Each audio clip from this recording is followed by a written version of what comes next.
Okay, and the mics are unmuted, I'm pretty sure. James, let's see if you're unmuted, or at least I can hear you. Looks like I'm good. Okay, deadly. On your side. Yeah, hey everybody. So at least I can hear James. What's going on, everybody? Welcome to Layer 1 Beginner Bracket number 4.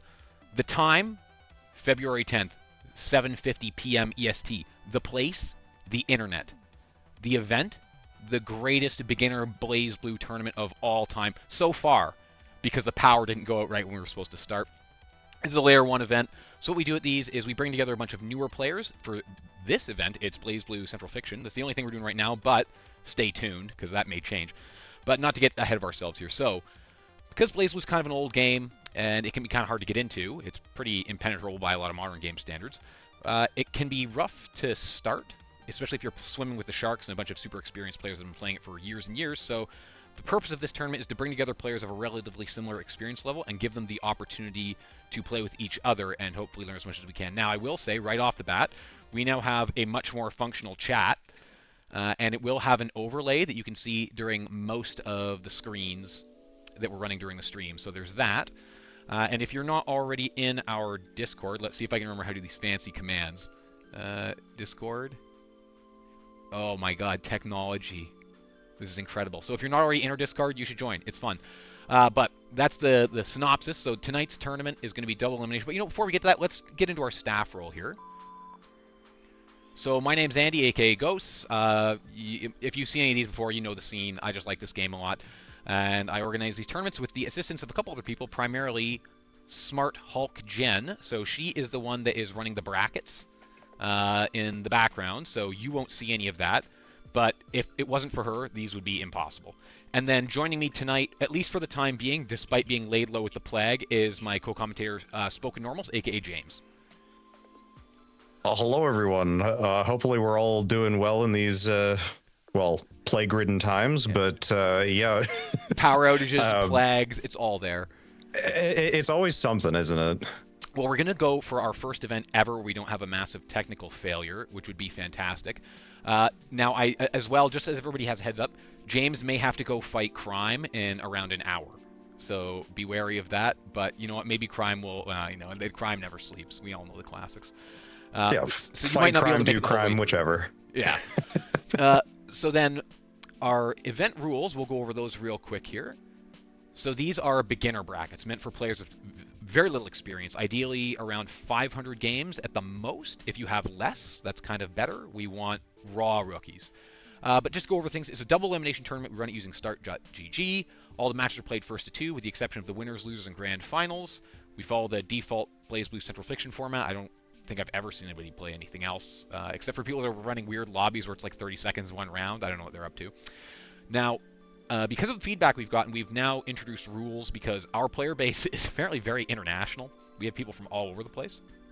So, because the primary purpose of these beginner brackets is to facilitate our local scene, which is in the Greater Toronto area, we provide what's called a geographic preference to people in North America. So if the connection is bad, the game, we don't want people to play a slideshow, right? That's not fun for anybody, and it's not easy to learn the game like that either. So players are encouraged to Alt F4 if a game has a really poor connection, and just talk to our tournament organizers, and we'll see what we can do to sort it out. But if the player's in North America, then they kind of get the win by default. Other than that, once you've won, and we do have quite a few winners now, because we've done 3 of these, even though 1 VOD survived, you can no longer enter the tournaments anymore, because obviously you're not really a beginner anymore, are you? You've done well for yourself. Other than that, these are pretty laid-back tournaments. It's a beginner tournament, so it's not like we're playing for blood. So we just want everybody to kind of have a good time, and hopefully they do. But speaking of previous winners, let's go over what happened at the last tournament, which you were at, James. Oh, yeah. I'm looking forward to getting the recap here, because that was very hype. Yeah, I was devastated to lose our VOD of that, actually. So first things first, the last tournament was extremely cursed. The VOD was lost because the power went out 1 minute before things started. And it corrupted the file. So that wasn't nice. So you had to be there to see it. But if you were there, it was insane. Salty went on a very, what would you say, exciting, provocative run through losers, where the first time he was on stream in losers, he just stayed on the stream and beat everybody all the way to the run back at grand finals, where he reset the bracket and won the whole thing. So congrats to Salty. His play was unbelievable. Like, he would have beaten me. Oh, easily. I mean, we were both sitting there just going, okay, I wasn't reacting to that. I wasn't reacting to No. that. Yep, nope, I guessed wrong there. Like, I remember the Azrael was going for, what was it, the big punch, and then it seemed like he was checkmated because he had the 2 weak points, but he did the overdrive raid to invulnerable through it. And I that's I just right. wanted to smash my own joystick. Like, my brain doesn't work that fast. Yeah, It was very impressive. yeah, it was such a fight right up until the end too, which was Very much fun. so. And then also for our top 8, we had some locals represented in here with JL23, who's in the GTA. But other than that, our top 8 was also international. You know, there's no repeat characters, which is also nice to see. And only one Susanoo, which is shocking. And you know what's amazing? I don't think there's a single Susanoo in the bracket today. Really? Yes. It's almost like, are we even playing BlazBlue at that point? Especially for beginners. Not a single one. Are you sure? I think so. I'm not 100% confirmed. But you know what? Speaking of that, let's jump. Again, congratulations to Salty on the win. And he actually poked in to say good luck to everybody that was in this event. But this is today's event. So let's have a look at the bracket and see if the graphics are working properly. And when I checked, oh my god, they're actually working. So you can see our bracket here. So I think we have 22 entrants. So our winners round 1, we're going to be watching Hollow and Crimson Sunbird. So anybody in the chat, if you are planning on betting huge amounts of money on this, take your picks right now. We have quite a few returning players, including who's going to be in our first streamed match, which is Crimson Sunbird, one of the OG Layer 1 soldiers who's been here from the beginning. So let's go to the matchup discussion and see what's going on here. And James will give you guys a rundown in brief, because we're starting in 3 minutes, of what both these characters did. Oof. Okay. All right. So. Yeah. Rachel and S. Yeah, this is a funky one. Frilly dress central. Yeah. Fair point. Fair point. Okay, so we've got S, who is kind of the all-rounder, got good projectiles, got long normal buttons. Like, she just has all of the tools. Rachel has no meaningful weaknesses. Yeah, quite literally. She's easily one of the strongest characters in the game, and Rachel can be like top 3 in the roster, but it's all to do with her tools, understanding her spacing, because what you'll end up seeing is she is a zoner, but she can rush you down because her drive mechanic is a wind gauge, where she can actually change the momentum of anybody on screen. It is very strong, because you could be expecting, okay, I'm going to get an air dash, and she just cancels it. She's, nah, you're staying there. And then she can start throwing out projectiles, setting up the screen with her bats. So if this is, yeah, this will really come down to how well Hollow has kind of gotten to grips with Rachel. Because S, again, in this situation, S throwing out projectiles can sort of challenge a lot of Rachel's setups, but also the fact that Rachel can kind of maneuver around so easily with her air maneuverability, with their drive mechanic, it's going to really come down to who can sort of maneuver around each other, because S has the button advantage just in general in terms of big buttons, got stuff. Reversal, projectile. S is definitely the more conventional character. Yes, yeah, absolutely, and that's a good word for it, because Rachel is not really, yeah. If she gets the proper setups and she can get you into the corner, as long as you're very confident and you know your routes, it's one of the hardest situations to get out of. Yeah, compare it to if you've seen high level Carl in the corner, it's on the roughly the same level. Yeah, she's because of the amount of things that she can set up. If you try and jump out, she can just, use her wind to just basically force you back into the corner. And because you've air dash now, you can't block. So it's very dependent on if Rachel can make those reads, make those judgment calls. But it's hard to say this is going to go one way or the other. All right, so let's get into our game here.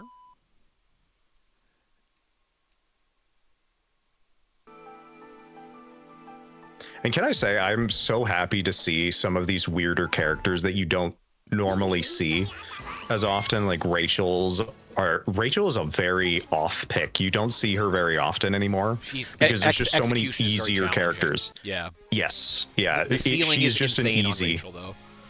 Yes. Oh, absolutely. All right, so here we go. Blaze Blue Central Fiction, beginner bracket number 4. Let's get this money. Now, Crimson Sunbird with the nickel from Gundam Seed color palette, always appreciate. And a rare twist, rocking the original palette. Oh, okay, so what I always tell people is learn a combo off of a throw. That's really important. Okay, yeah, and see, you can see the wind just basically getting right out of the way. Oh, okay, that's something to really watch out for. The frog. I'm blanking on his name right now, but George the frog will just... Thank you. If he gets close, he will basically just electrify himself and just create a giant hitbox, which will allow Rachel to get in, and she can push him around. Yeah, you just have to block it. Well, yeah, there you go. Work here. Oh, goes for the full screen super. That super recovers insanely fast, though. It's So I know Crimson Sunbird, like full disclosure, we play against each other occasionally. He uses that as like a teleport to just end up in front of you and pressure you. Oh, there's the chair. So that's what Rachel's 2C. It's a very potent defensive tool, especially against jump-ins. Yeah. By the way, I think the names might be reversed. Oh, thank you very much. Yep. Oh, and there you go. You get George in the corner, and get the setup. Yep. Oh my goodness. Oh, we're working on the perfect here. Oh boy, he went for a throw there, but I think that was a missed input. Yeah, but you see how scary Rachel is when she gets you in the corner. George set up, and it's just you have to block it. Yes. Yeah. Now there we go. So S has a pretty potent mix-up there. You can see when she does that little flip. That's also ambiguously kind of leads into an overhead. The best thing you can kind of do is jump back and hit like a fast button, but it's not easy to react to that. Yeah. Okay, so EA off the rip there. So Hollow opted to use Burst there to get a sort of super. That's maybe a little ghetto, but it gets you active flow, which recovers your burst faster and does some good damage. Now this is the scary situation. Trapped in the corner. Oh, good fuzzy jump there actually to get away. Nice. Oh, no. He got away with robbery there with that block DC. Okay, so if you've never seen S before, you'll notice sometimes she swings the sword and leaves an after image behind. That after image actually turns into a hitbox with a lot of moves. Oh boy. Flashing supers. Man, that super is so irritating. Oh, yeah. Well, yeah, and so you can actually see what Rachel did there was use the wind to actually delay or change the trajectory of those projectiles. Oh, it's dirty. It's dirty, but it's effective when you're just not prepared for it. Oh, that was close, though. Very close. So, you know what? It's unfolding more or less as you said, though, right? Either Rachel's running away or she's running right up to the person, and S can use the large hitboxes that she puts out to keep Rachel kind of at bay, because she's kind of like Hazama. She's most potent really far away or right in your face, whereas S prefers kind of the mid-range. Yep. Yeah, and you can see how just a lot of the damage is being done in the mid-screen, not so much in the corner for S, because Rachel is so hard to lock down. Wow, that was... I thought she got hit there with the projectile, but just a weird angle. Well, a lot of that happens to Rachel because her wind plays funny games with the physics, right? Yes. You'll get so here we're seeing the notorious... Wait, so S's Fireball didn't eat the tiny Lobella, it just bounced it away. I've never seen that interaction before. But you can see how terrifying George is, because you know the second it activates, if she's got one pip of wind, she's getting in. You have to eat that. You have to eat it. Oh. So that was a good reaction there. Good reaction, yeah. Yep, because that mix-up that S is using there, he didn't barrier block, so he got chipped out. Okay, so this is a teachable moment here.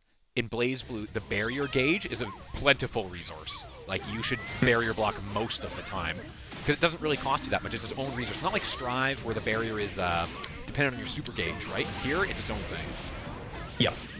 Yeah, and especially in the corner, because with barrier, you get more push on it, so it can... Good awareness there to reverse the... Ooh, yeah. That was smart. Nice, okay, getting the setup. Yep. And see, no other character could do that. No other character could jump and then say, you know what, shit sucks, I'm out of here, and just blow the wind and escape. Okay. No, I don't know if Crimson Sunbird has ever played against Rachel before, so he might be seeing like these the tiny Lobella posts turning into lightning and stuff for the first time he's ever seen it. So he's doing very well. Oh yeah, and that's hard to punish that EA. Yeah, I think they're only like -10. Well, and that okay. Look at all see the kitchen sink getting thrown out here. No, Sunbird no barrier has burst though. Here. He has burst. Will he use it? Yes, thank God. Oh, the tap dance! Oh my goodness, this is so close. Oh my God. Okay, so you're probably not familiar with this if you're a beginner, but that little move where S does... Oh, there's the chair. That elegant little tap dance with the spikes coming out is deceptively dangerous. It's an overhead that comes off a very fast instant overhead. It's one of her best tools for starting off with. Wait, did you see that George just tanked those projectiles? Yep. Is there anything this guy doesn't do? I legitimately did not know that he was projectile just involved. Well, I think he has 600 health or something. So like you have to hit him with a C is that what it is? Most characters. Is that what it is? Okay. Infuriating. Yeah, like I said, Rachel easily one of the strongest characters, sure. But you got to put in the work. Like, oh my goodness. Boy. Oh, okay. He DP'd George. Okay, all right, and George is back. Okay, yeah, there you go. Wow, yeah, so nice. The projectile just did not do enough damage. Yep. Okay. It's 800 health. Wow. This is pretty close. Rachel doesn't have a whole lot of health, but neither does S. This is kind of... He's got gauge, but he didn't cancel. He's used to that. Oh no, and he gave up his burst to EA tier 2. Oh no, he's gonna get zapped. Oh my God, this is close. Oh, but no punish. No, just throw it out. No follow-up. What's the worst? Okay. Whoa! Command grab. Oh my. And that closes it at wow. Okay, so we're tied up at 1-1 here. Oh, speaking of which, I gotta set the scoreboard. I'm gonna keep forgetting to do that. This is my 4th time streaming ever, so if people want to scream at me in the chat, and I probably won't see it, just as a heads up, because I'm doing a lot here. There's a high cognitive overload, and I'm a brainlet anyway. Okay, here we go. The final match, best of 2. Wow, this is these guys are very close. The fact that those Rebellas are impervious to S's fireballs is kind of infuriating, and I'm not even playing. Now, I do play Tagger, so I inherently find anything Rachel does infuriating, just as a heads up. I'm not going to be biased. Okay, so that's another thing to sort of point out. The little bats that are getting stuck to S there, they will affect the player's position greater whenever Rachel uses the wind, as well as, if I'm not mistaken, they can also be activated for the lightning pillars. Yes, they're lightning rods, basically. Yeah, so that's just going to chase you around. Okay, here we go. Corner pressure. Hollow's got Crimson Sunbird stuck there, and he's got no burst. And he didn't tech there. Oh, mashed out the mash god. Strikes again. I got trapped. You know what? Lightning. You know what? You gotta sometimes just go for it, especially in the corner. Now, I will say, for people that are watching this, so the super gauge is at the bottom, right? They're yellow when they start to fill up. So this is an older game. It's very free-form what you can do with your gauge, including a lot of games now don't like you canceling your invulnerable moves if they whiff, like that DP. But in this game, you totally can, and it's a great strategy. Because like I was saying the other night during a practice session, it lets you play like a reckless asshole, which is kind of my whole thing. So just not even necessarily using supers, just using the DP cancel is a very strong play, especially at layer 1 play. Oh, absolutely. He had to burst here. Oh no. Yeah, even at high level, like I had no idea what was going to happen there. He could have gotten a huge punish, but Rachel recovers pretty quick when she's headed towards the ground. Okay. Oh my goodness. Yeah, he got wrapped up with the throw. Yeah, I mean, run up throw is it works. It just works. Yeah. Well, in that situation, there's stuff going on off screen. Okay, what's the setup? Because that's the thing with Rachel is half the time you're trying to put your brain into 4D chess mode, and then oh wait, I just run up grab. It's the last thing you're thinking about. Right. All right. So that was a very closely contested, actually. Good matchup for both guys. So Hollow's going to take the win there. Crimson Sunbird's going to go down to losers, where I think he'll be well represented. The nickel shout out always. So in that matchup, what did you see that you would in particular like to highlight? Because the major thing I saw was Crimson Sunbird was dying with meter a lot of the time, which is never a good idea. Dying with meter, and one of the other things that I was noticing was just no barrier blocking. So Right. there was taking a lot of chip damage, especially in the corner when Rachel just can do whatever she wants with you. So in those situations, yeah, like even just like fuzzy jump block is just just to limit the options, as well as just keeping some of that HP, because yeah, in that situation where you're just going to get peppered with projectiles, mix-ups, everything like that, keeping as much health as you can is very beneficial. And like you were saying, barrier is very plentiful in this game, so use it when you can. And it does make, especially when you're in the corner, it does make certain pressure loops a lot harder to do unless you've specifically practiced for them. So just something to keep in mind. But outside of that, I mean, it's kind of a hard matchup. Hollow really knew their routes, like had their B&Bs down pretty damn solid. I did notice a couple of combo drops, especially in the corner, but at the same time, there was still good recovery. In those situations, Crimson maybe just trying to like watch out for that, because there were a bunch of opportunities where it could have teched out. But you know, that's just sort of getting used to the game. But overall, I think both players played very well. Yeah, agreed. That was like a very close, intense match. I'm actually very impressed with the relatively low kind of match count between both players. How well they play, right? I think they both have fighting game experience in general, though. It definitely felt like it, and I know Crimson's on third place drive. Okay, yeah. Oh, maybe that's the reason why the barrier is. Yeah. Okay, I could understand that. Yeah. But full props to Hollow, because I've tried picking up Rachel numerous times, and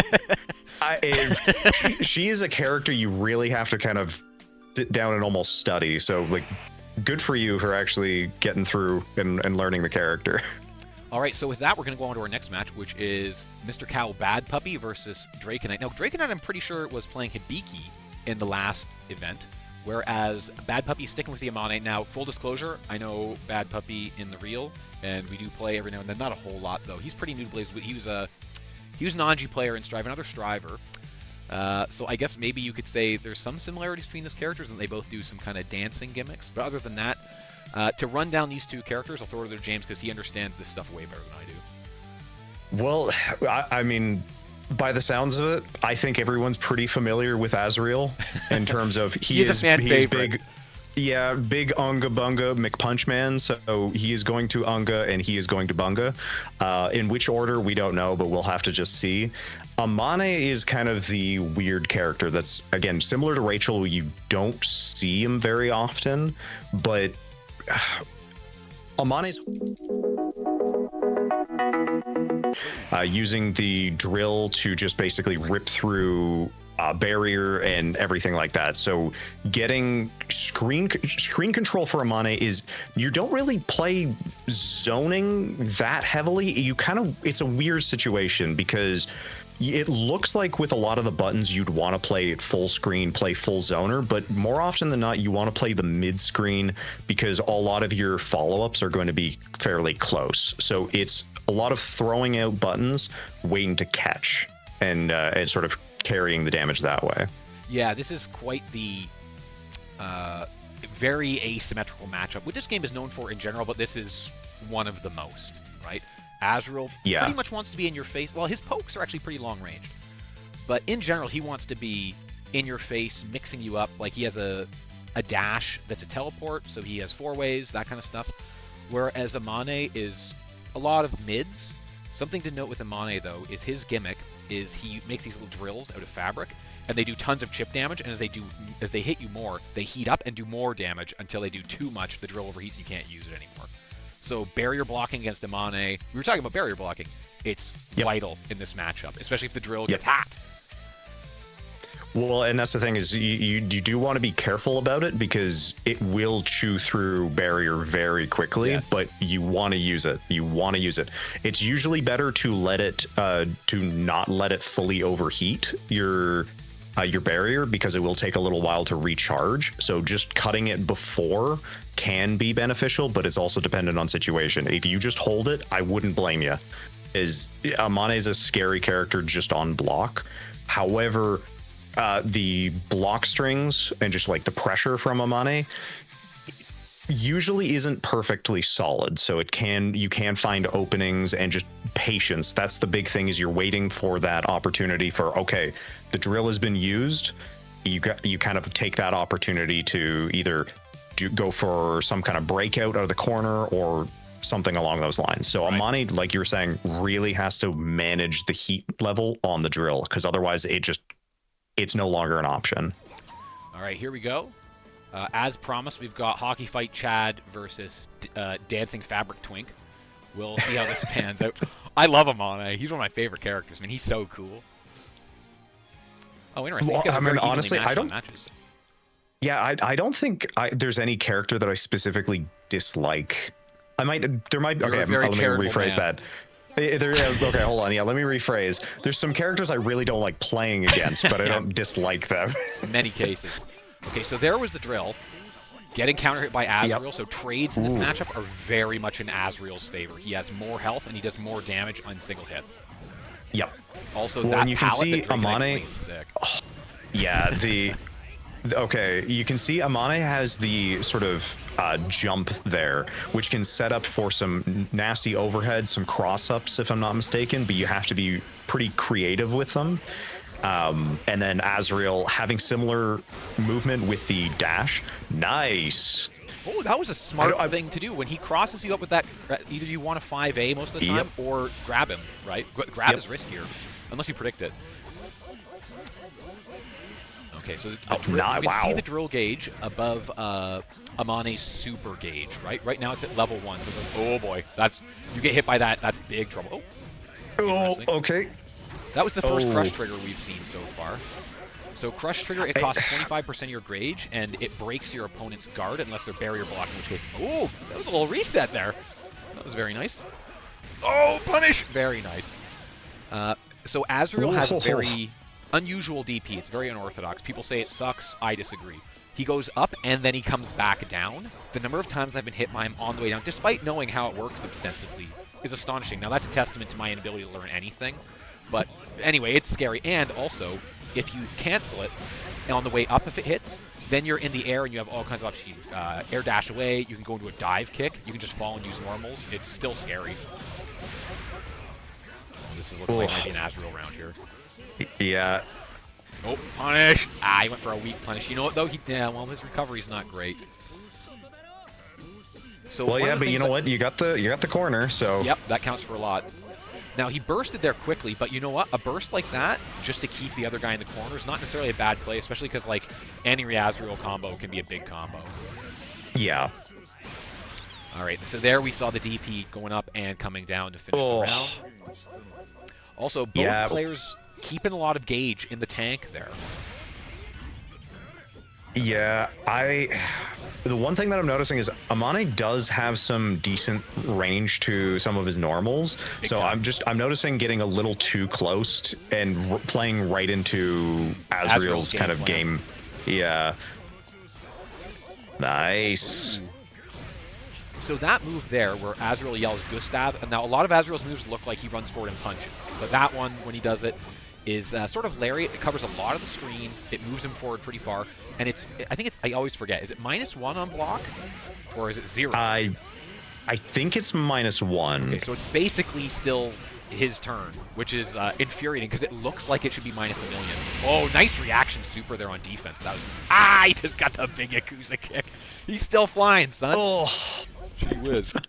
All right. Okay, hold on. I'm seeing people in chat. It is plus, so it's +1 on block. Even worse than I suspected. Yeah.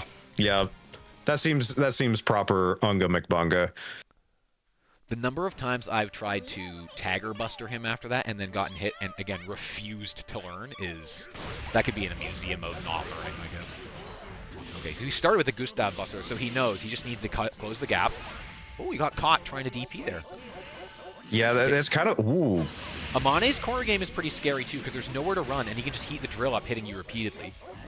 And he also has that grab that comes from below you and hits in the air, so the conventional wisdom of trying to escape with a neutral jump and an air dash doesn't really work that well against him if he can see it coming. He does have to kind of call it out, though. Yeah. Well, but even some of the aerial options is almost like resetting to make jump outs harder with Amane is very strong. Ooh, okay. Here we go. He's working. Put him back into the corner. Okay. Oh, now see that? He kept his respectful distance. But he went for the air dash and actually escaped. Many cases. I like the idea though. You know, just setting up the dreidel there. The Azrael mix, man. It's very potent. Both players have 100 bar there tragically at the end too. Yeah. Ooh! He was just slapping the air above that man's head. Just, I think maybe blowing his hair around. That is threatening if someone does that to you. I speak from a lot of experience. Yeah, this is an interesting. I don't know if I've ever seen this matchup played. Yeah, it's a rare one. I mean, anything with Amane, I feel like is fairly kind of rare. Nice combo there. Now, okay, so right now, what's the gimmick on the underside of Amane there? The little yellow downward arrow. Oh, you're talking about the Azrael marking there? Yeah. So if I'm not mistaken, okay. Oh, okay. So the markings from Azrael, if I'm remembering correctly, whenever they are hit with one of the drive attacks, it basically counts as a counter hit. Or if you get a charge, I think it counts as a... Oh, okay. Well, I was gonna say he could have killed him there, but yeah, he got him eventually. Right. Yeah, there you go. Yeah, so I believe it counts as a counter hit, as well as in that case, if you get the, I think it's the quarter circle forward drive on the upper mark, it will cause that sort of spinning effect, which will send you like almost full screen in most cases, but yeah, it's one of his best combo opportunities and biggest damage opportunities there. It's like a resource, right? That he can expend to kind of extend combos, right? Or am I mistaken? Yeah, I've never played out. Yeah, I think in some cases it can be used to extend combos, but I think it's more often than not just basically it enhances specific buttons, giving them like specific buffs. So the low marking, if you get the, I think it's backwards quarter circle or 214 drive, that's sort of like the one where he swings up, you get a full launcher out of that and it sends them into the air. And then similar to the 236 drive, you get the vertical or the horizontal launch where it knocks them across the screen. But yeah, it's basically you're just getting like enhanced, or essentially the way I like to think about it is like a counter hit, more or less. So then for those players, having watched that, what would you kind of throw out as advice? For me, it's a big thing is a spend barrier. Spend meter, right? Because even for Amane in particular, he doesn't have like a strong defensive move like a DP of any kind, right? So what I generally say is, if you can't, if you're getting mixed in the corner or you're just blocking, you don't know what's going to happen, counter assault is something that I often forget to do because it's terrible for Tagger, but for a lot of characters, and Amane in particular, it's very important. Yep. Yeah, having that just kind of get off me, and especially just like resetting neutral is very important. In terms of like other rules there, like I mean, RCs are beneficial for both characters for either setting up potential mix-ups or just kind of making routes a little safer if you're not sure about them. In terms of like game plan, they were both very squirrely for the most part. In terms of Azrael's just charging forward, trying to get in, trying to do his big damage. In terms of Amane, unfortunately, I'm not as familiar with the character, so I can't necessarily give any concrete ideas outside of, it seemed like, and you can correct me where I'm wrong, or if you think I'm wrong, the B&Bs did not seem very solid. So I know Amane does not have naturally high damage. It's a lot of just sort of chip damage and little pokes here and there, but also just kind of understanding the spacing for a lot of your buttons, knowing when you have to charge in, what buttons you can use to kind of challenge, because especially against Azrael, who wants to charge in using some buttons to just sort of keep them out. The little pokes are very strong. So, and that kind of makes Azrael, okay, now I need to second guess. That's when you can set up things like your drills, and sort of create or set up your flow to the game, because Azrael is very hard to steal that momentum away from. All right, so right now, let's take a look at the bracket here. Where are we at? Event bracket. So on the winner's side, actually, let's see if it'll pull up the full bracket. Now, I'll warn everybody, these often fail, these fancy graphics, and oh yeah, we're in mid-failure here. We're going to activate the Ghetto Vision goggles to take a look at the bracket. So here's what's going on my screen right now, as you can see from my wonderful Brave browser. So we just watched Bad Puppy and Draconite, and Draconite took that one. So he's the farthest ahead. So right now we're actually just waiting for matches to be available, because the winner's side is still playing, and because we had an unusual number of entrants, there were quite a few buys. And I think we just had a DQ, actually, probably because of connection issues, I'm assuming. So we'll see what happens with that. But we had watched... who did we watch previously? I already forget, which is kind of embarrassing. My mind is just... it was Hollow and Crimson Sun? Right, Is that who it was previously? Yeah. Crimson Sunbird and Hollow. Okay, so Hollow is advanced. Looks like Hollow is advancing again in the bracket. Oh, and we have Draconite. And okay, let's make sure that I get these guys together on bracket. To kill time while I try to sort this out, I will mention that we actually have a prize for this stream. The person that wins is going to have their character drawn by the very talented Takun. I think that's how that's pronounced, but I'm not sure. He's a local guy to the Barrie area, and he's a very talented artist. And let me pull up my shilling slides here real quick, and we'll go to his Instagram. So take a look at this cat. Now I can't scroll Instagram because I'm like a middle-aged white lady and I don't have it, and I am not planning on using it. But on the plus side, we can take a look, again, as a middle-aged white lady, at his Etsy, which I can view without it blocking me out. So you get a look at what this guy, his art is like. And as you can see, it's pure unadulterated Kano, especially because he does bloody roar art. And if you don't like this, I'll see you in hell. That's sick. I don't care what anybody says. Bloody Roar 2 is an awesome game, and more people should play it. Well, actually, you know what? Did you play any of those games? You know, I don't know why I'm asking you a stupid question. So Takun is doing a commissioned piece of art of the winning character, which we can convert into stickers and the like. Okay, here we go. So the next match is ready, so the winner of the tournament will get that commissioned, and I will send them their prize by hook or crook. But we're going to go straight into the next match, because we had a technical issue. And don't mind the overlay, I've got to switch that up to this. Ooh, okay. Okay, again, First Chad fight. And also, who could have known that we have an Azrael was going to show up at some point. A Susanoo was going to show up. Draconite is a repeat offender. He was just on the stream, so we know the deal with him. Yep. Yeah, okay. I mean, I'm okay, if you're familiar with Azrael, I feel like you've got an understanding, or at least an idea about Susanoo. And, oof. All right, let's see. Oh, he's going in. Yep. 5B start. It's amazing.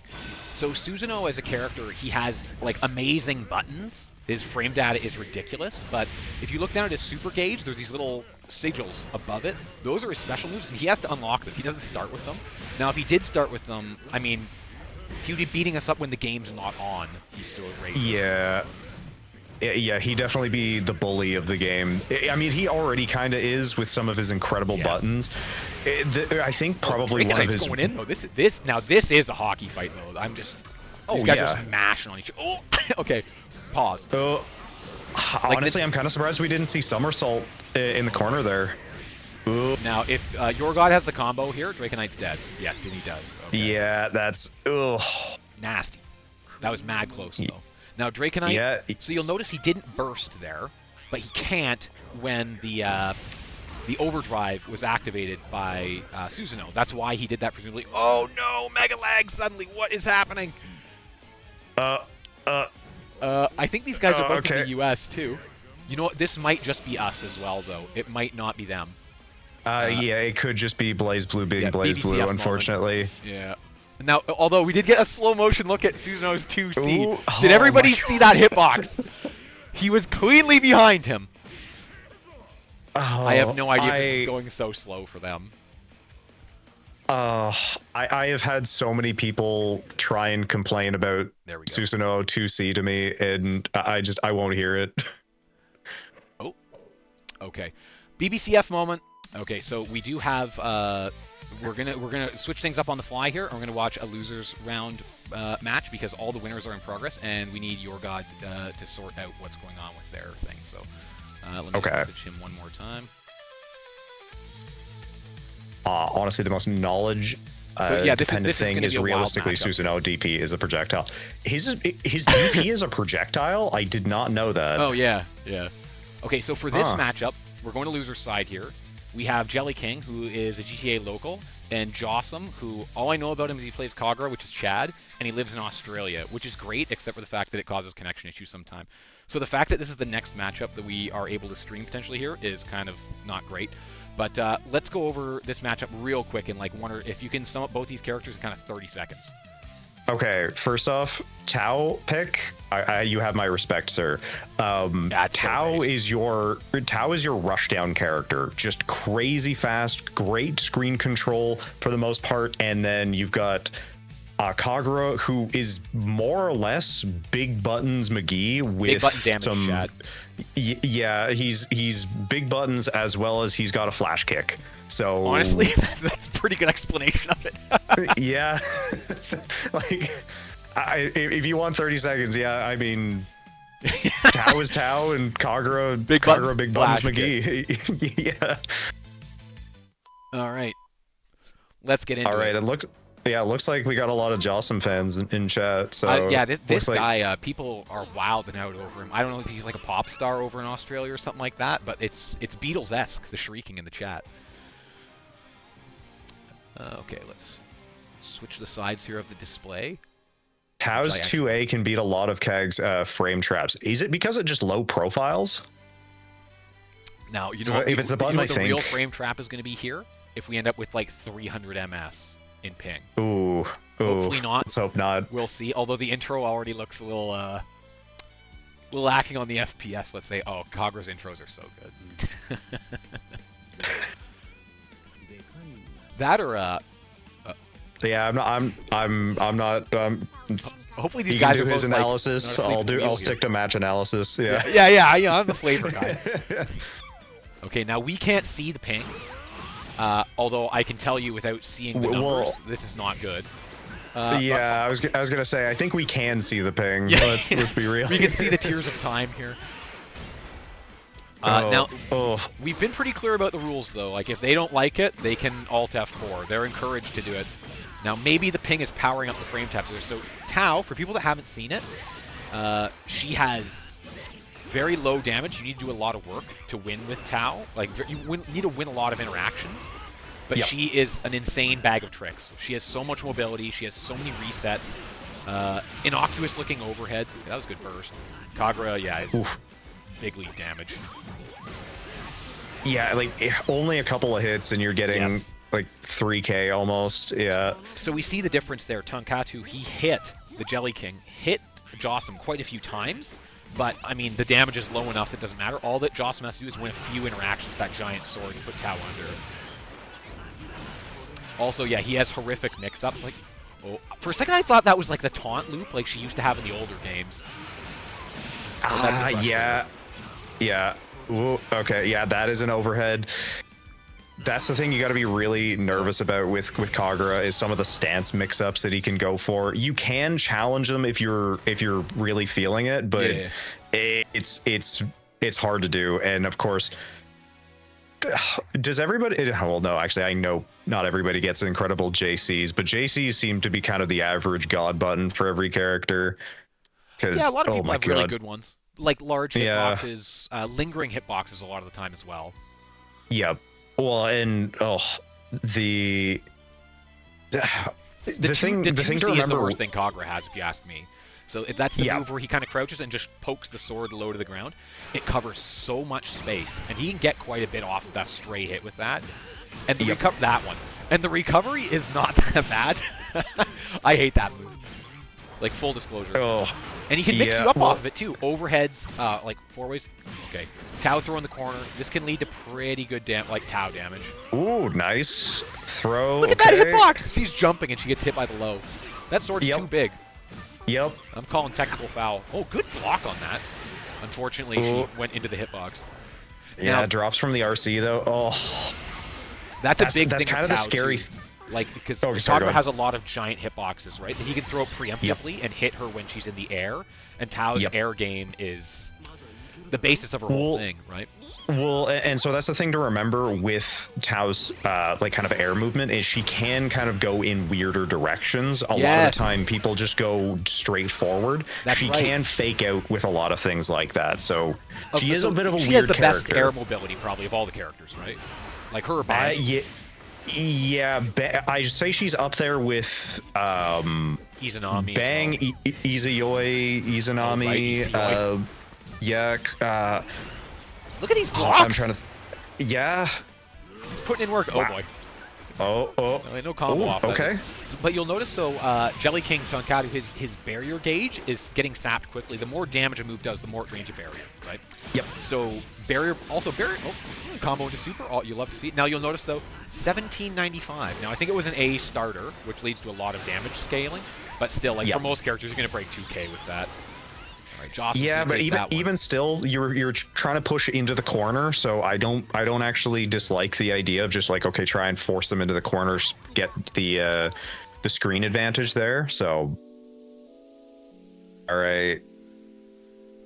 Well, that's that. So we've got 2 wins by the fan favorite Jossum there, and I'm gonna set up our next match here. So if you had some advice for both players on that, other than like, I don't know, running some kind of hard line between our houses all the way to Australia, what would you throw out? Honestly, I think Jossum was doing a lot of the right things, throwing out JC, setting up projectiles, just like pressure was pretty good. B&Bs were pretty good.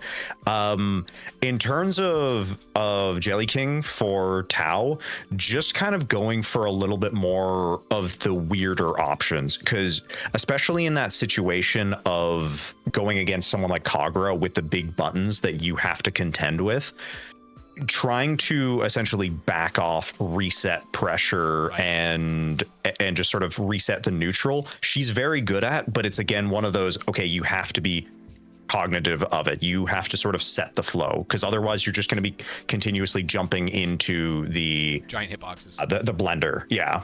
We've got a little Jubei action and a little Lychee Fei Ling. So let's go over these characters because we haven't seen either of them on stream yet, and they're very different. Was Stickman in last month's?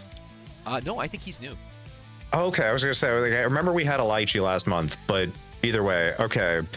So let's get Lychee out of the way here. So if you've never seen Lychee's whole gimmick is her staff. Her staff almost acts as a switch of stances. So she gets a very different moveset when she doesn't have stance, or when she doesn't have the staff, excuse me. But she's able to control and manipulate the staff. So whenever it's placed down, she can activate it anywhere on screen, and it basically becomes just a giant hitbox. So she can control it. It can go for low, she can go for an air staff, and she can also delay it. So she can hold the button down to make it look like it's going to activate. And as soon as you get that negative edge, it's going to start flying around the screen. So very, very scary for setups, mix-ups, all of that. Jubei's... I'll be honest. Yeah, Jubei's a character that I know he's a fairly popular character, but I have not played against him very much. I don't know a whole lot about him personally. So I've played against Jubei quite a bit. But it's with Tagger, in that case, which is like it's a totally different game from other characters because it's often referred to as a 10-10 matchup for whoever hits the other guy first.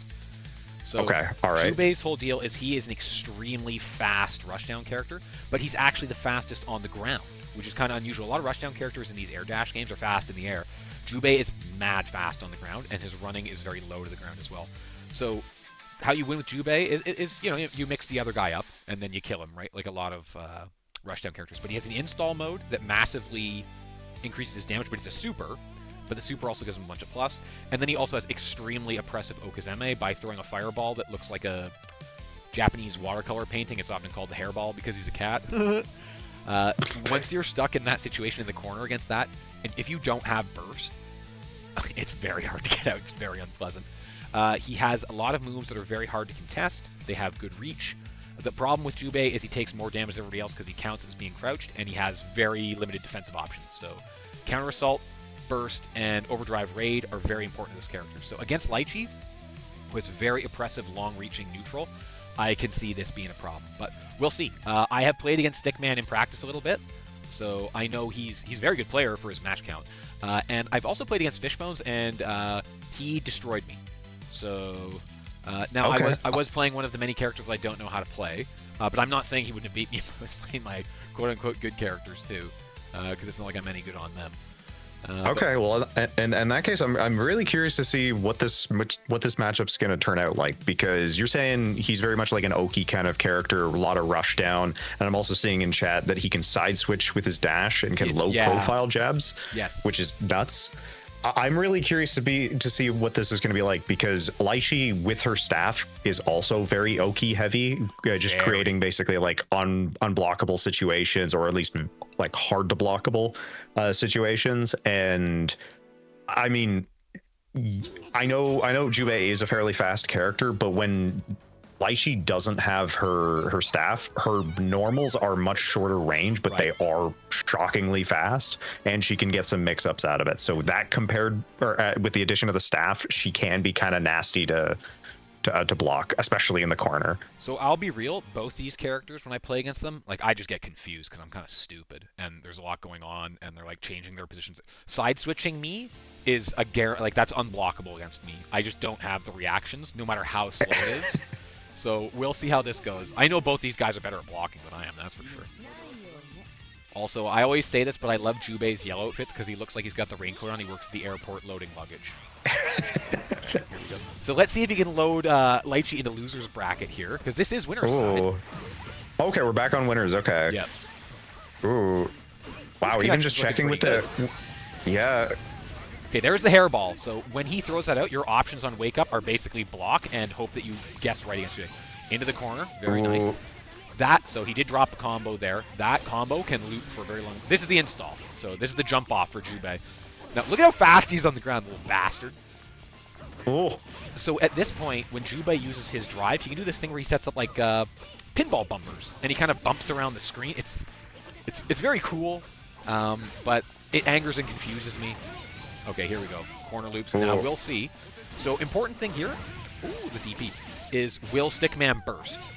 Burst economy is really important in this game. If you're just getting your ass beat and you don't think you have a realistic chance of coming back, it's very rarely worth it to burst, because burst is really valuable, right? And I think he made the wise choice there and held on to the burst. Hopefully he didn't just forget a burst, though, because you never know with like layer 1 play. But that was a good showcase by Jubei there, actually. So that's his drive, that dive. He's very vulnerable if he misses it. So yeah, you can punish him pretty hard. Nice. Okay. If he hits you, it puts that mark on you. And I'm just going to be real, I have no idea what it does, but I don't like it. And I don't ever want it on me again. Okay, hairball. Yeah, so okay, see corner. Oh, oof. good. Oh, no. Oh, terrible burst. We didn't get punished for it. That's a rough burst, though. If you miss a burst... Oh. Yeah. Okay, this is all offense, this matchup here. Yeah. Now, something else with Lychee, if you're not familiar with her, is her combos just go on for a really long time, like, in terms of actual chronology, right? Sometimes there's a long pause between hits, which, to me, incredible psychological damage. Oh, she can very much change up the pacing of some of her combos and even like her pressure, and you think it's like, oh, this is an opening. It's like, nope. Did you guys see that? That was just bait. Jubei just ran up and side switched her in the corner and then grabbed her. It's horrific. Now, this is very close, though. Okay, good counter assault to get out of the corner there. That's one of the best things you can do against Jubei when he's got you trapped. Yep. Oh, and just throwing out the staff. Because I think this will be it. There we go. Oh, that was so close, though. Oh. Good stuff from both players. Wow. Yeah, no, absolutely. The only thing that I'm seeing here is just, you notice whenever Stickman is using the staff and kind of controlling the screen a little bit more, it's making Jubei a little more hesitant to dash in. But I understand the idea of wanting to hold on to the staff because you've got the longer buttons, you've got the better reach, everything like that. So Right. I can understand it, but also having the ability to place down the staff, because she can jump towards the staff to sort of move around, and it is a movement option she can go for. So yeah, I'm curious to see what the adjustment's going to be here. So maybe Salty threw a very prescient comment there in that beginners hate blocking projectile Oki. Truer words have never been spoken. And you know what? Yeah. Intermediate players like me also hate blocking projectile Oki and will always guess wrong. Or mash. Oh, okay. Here we go. Okay, he's got the right idea. Oh, the side switch. Unblockable. I have never blocked that move in my life. It's good. Yeah. Oh, look at these combos. 3.4 damage. That's meterless? That's, yeah. That's solid. Yeah, and see, okay, you see there we're throwing the staff up and waiting for it to come back to her. Is like, it's just a do I move? Do I do anything? Do I press a button? Anything like that? It's very psychologically damaging just because you're stuck there.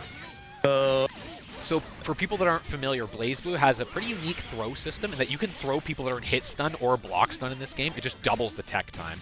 Now, I freak out when it happens, as though it's rare. I don't know if I've ever teched a throw. Like on purpose, you know, if I wasn't trying to throw the other guy. Oh. That's a rough break, man. Did you see, though, so Jubei, he popped that install super, which gave him extra plus frames there, and then he just ran away with it, right? Jubei's, yep. That's what he's good at that, man. He's that very momentum-based character, which is a totally empty phrase you can apply to any character. Oh, you know what? Honestly, yeah, kind of. Yeah, they're totally meaningless. In BlazBlue, yeah. Oh, nice. Oh, dropped a combo, though. Okay. Okay, good. Yeah, get out of the corner there, because he's so Stickman's in a tight spot. Oh, he just mashed on him while he's trying to do the cross. Oh, I think he's got a burst here where he's done. Ooh, good challenge on Fishbone's part, though. He's done. Didn't burst. Yeah. Died with burst. Ah, that's the worst. And that rhymes too. The rap contract, I'm sure, is in the mail from Interscope. You know what? On the back foot, I don't know. I think in this situation, yeah, I'd want it for. Oh wait, no, that was last round. Okay, sorry. He might have gotten confused by that too, though. Very easy to do. Yeah. Many cases. Oh damn! All right. Well, that was Jubei's speed. Yeah, like GG's to both players there. Yeah, well played for sure. Yeah, Jubei, and again, I already prefaced this by saying I am not familiar with the Jubei matchup, so yeah, I'm not blocking any of it. But in the case of Lychee, you know what? I respect. Had pretty good B&Bs. There was a couple of drops there, but you know what? You know, just tournament nerves and everything like that. You're going to get that a little bit. But I think for the most part, it was just, this kind of comes down to a lot of it is you're playing to the other player's tune a little bit in terms of they're setting the pace, and you need to, especially in BlazBlue, because like we were saying, it is very momentum based. Sometimes you just need to kind of like back off and then set up stuff. Because even if in Lychee's case, just planting the staff and then like stepping back, that's hard to approach, because it's like, okay, do I air dash or do I air dash in? Is she going to send the staff up? Is she going to send it for a low? Like, where do I kind of go to address that? And having that kind of reset gives Lychee the advantage to, okay, now you have to come to me. And that kind of mentality is something that you do have to kind of remind yourself, especially mid-match, because you can go in going, all right, I'm going to set the pace. I'm going to do this. I'm going to do this. But as soon as you start getting the pressure put onto you, overcoming your own kind of brain and going, okay, now I'm just living in the moment. I'm trying to just block all of this. You have to have that moment of, especially mid-round or in between a set. If you are in a tournament setting where, you know, you are, okay, let me take a breather. Don't auto just jump into the rematch. Just give it a second. You do have a countdown. Give it a couple seconds. Okay, I need to cool down, need to rethink about this, and have that moment to reflect on the match can be very valuable. So, Okay. but outside of that, both players did very well. Yeah, I also I mean, say whatever you want about it. I just enjoyed watching that match. Just two guys beat the piss out of each other. Like that was that was all gas, no brakes, which I love to see. Okay, and we've got our next matchup coming up here. Now we've got a repeat customer here with Draconite. So Hockey Fight Chad back up in the arena. We know what's going on there. But JL is on the stream this event for the first time and is playing Lambda, who we have not seen. So James, if you can just do the customary rundown of Lambda. Do you have time? All right. Yeah, I can do one more match and then I'll have to duck out. Okay. But I'll in have to milk him terms for of all he's worth while he's here then. well, okay, so Lambda is one of the 3 Murakumos in the game. So if you're not familiar, they're usually more zoner oriented. The drive mechanic for Lambda and New are the sword projectiles, like outside of the projectiles. The projectiles aren't as strong, but she's got a lot of like mid-screen mix-ups. She's got the swords on the ground, that like the spinning blades, everything like that. Her DP is incredible. Down drive, I believe is what it is. People have mixed opinions on that. Some people say it's the bomb, and other people say it's one of the worst moves in the game. I think that's unhinged, but I'm of the firm opinion that I think it's really good. Mm-hmm. Are there certain situations that if you know the matchup, can you beat it? It is unusual. Yes. It's kind of like Azrael's DP, right? In that it's not a traditional like rising, moving forward thing. She jumps backwards, and I think it's only invulnerable from frame 1 through 7. So if you have a long, lingering hitbox you can throw out, you can often trade with it. But and it also of note is it's almost useless if you are cornered. It will miss almost everybody. However, speaking of corners, that's where JL wants the opponent. Lambda's corner game is so oppressive, it's ridiculous. Oh, yeah. And the thing is because she's got so many good options, can she play the full screen zoner? Yes. Is it going to be as strong? Not as strong as some of the other characters, but that's the whole thing, is she doesn't have a part of the screen that she can't do something. Her mobility is kind of insane at certain points because she's able to just close tools. Yeah, her normal dash is fast. Dash. Yep, jump scare dash, which she can go into a low and overhead, and I think a move that's like 0 on block. I can't remember. It's like this. I think she has a safe on block option, but I think the low is probably safe. Is it? Okay, yeah. As usual, I can be very wrong. But for the most part, she doesn't have a bad spot on the screen. She's got pretty good combo damage. You know where she's good mix-ups. Is actually full screen. Most of her projectiles don't reach full screen. Yep. But on the other hand, like how many characters are awesome point? Full screen? Well, that's sort of the thing, is everyone kind of has like a, they're good in mid-range to short range, or like long range to mid-range, but Lambda's backdash is also a crazy scan on Lambda. Oh my god. Yeah. I'm gonna have to cop and that you after see this. round start DP, like that's sick. That just shut down. Yeah. Okay, this is the doomsday scenario for Azrael. So he's trapped in the corner of his Lambda. Oh, he didn't get the full Okazemi situation blind there, though. And, but you can see the switch. blind. The blind saw. Yes. Because it's showing up outside of the screen. Yep. Pizza cutter. Yeah, that's it. Thank you. Oh, he got clipped. He got clapped. Oh, but okay.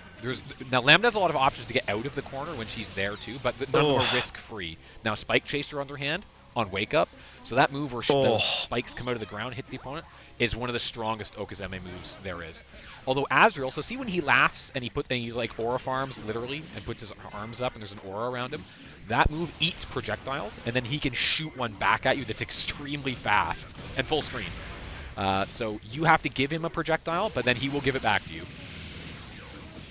Yeah, he will return to sender whenever he decides. That was a very good corner extension. Okay. Tons of and there we go, Spike Chaser. It catches, I think, all the rolls. It does a lot against projectile characters. Okay, so let's see. Now Lambda as well. So defensive options. No punish on Growler. And she is one of the lowest health characters in the game. There's the jump scare. Okay, he bursted because he knows he had to burst here. It's do or die. Yeah, so Nice. that's what I was thinking of. She can just basically do the dash there, like the manual dash, and Yes. it's just okay. What is she gonna do?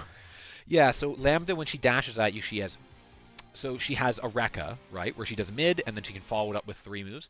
But she also has a Mhm. command dash that looks essentially the same and teleports you there, and you can just grab the other guy. So there's a lot, and then also she can use that DP move off the command dash. So there's a lot of routing that's basically a mix-up off her dashing towards you. Lambda is her offense is very frightening. Her defense is Oh, paper thin. okay. We for the few times that I've seen matches with There, Lambda, there is the projectile. yeah, okay. Gravity well in the Right. corner. Gravity well anywhere on screen is scary. Yeah, it's very because oppressive.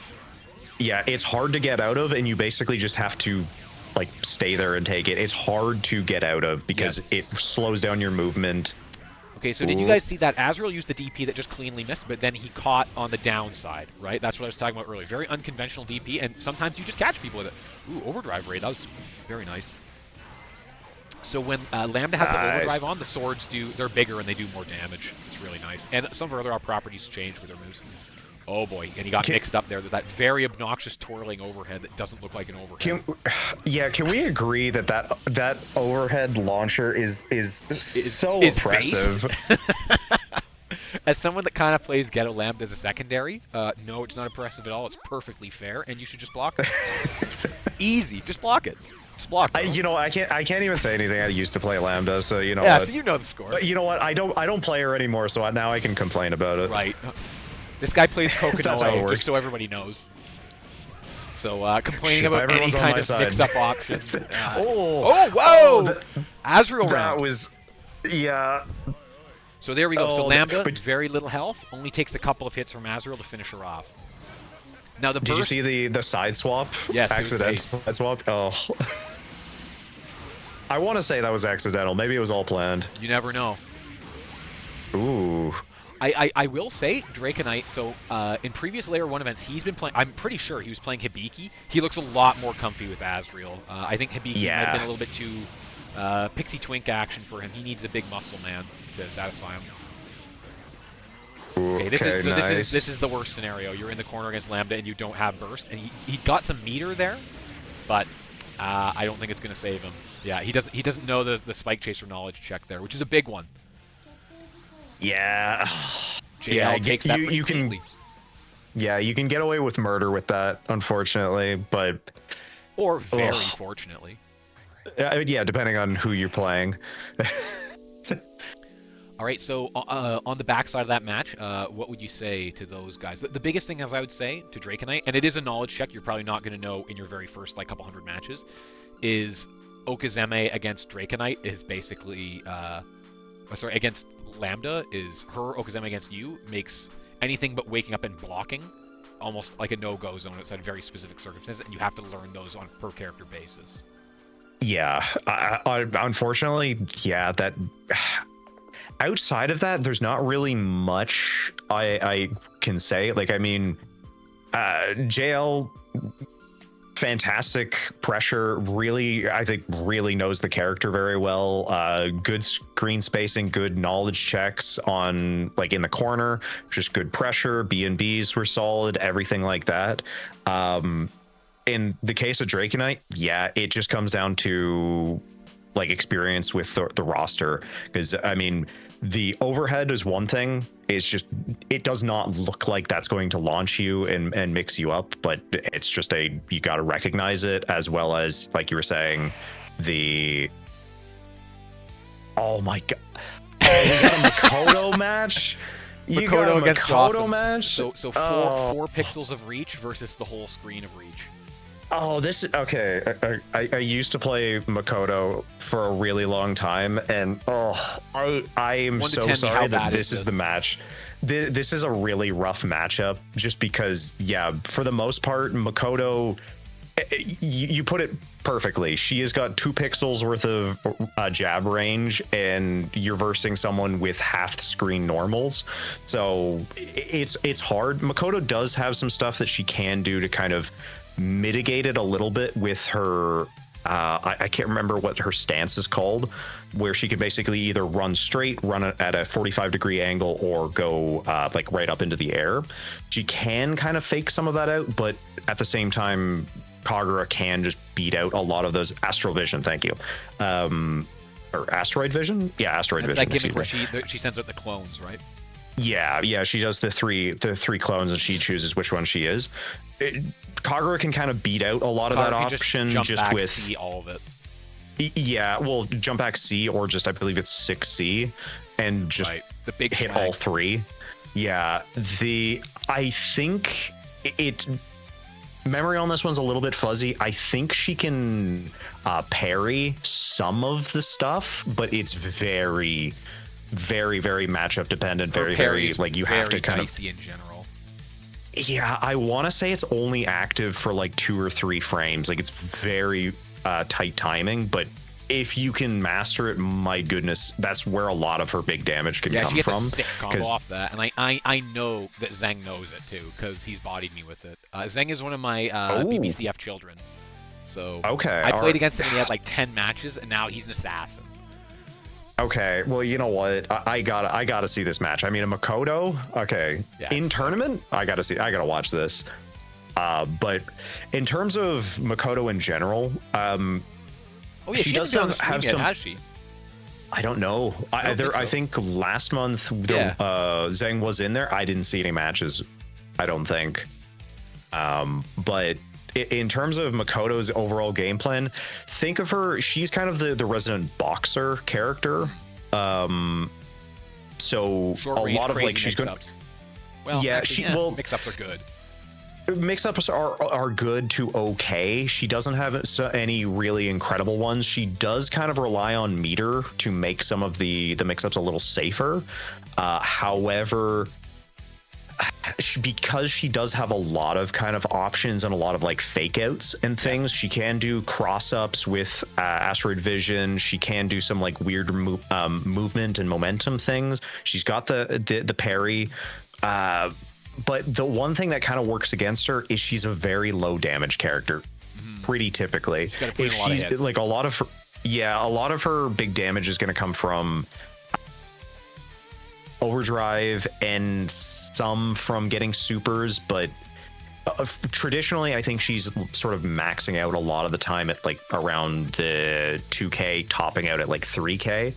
If she does have OD, she can push it up to 4 or 5k, but it's very resource intensive, so you're losing out on options like RCs and any like counter assaults, anything like that. So it's an interesting she's an interesting character, but usually is considered fairly low tier.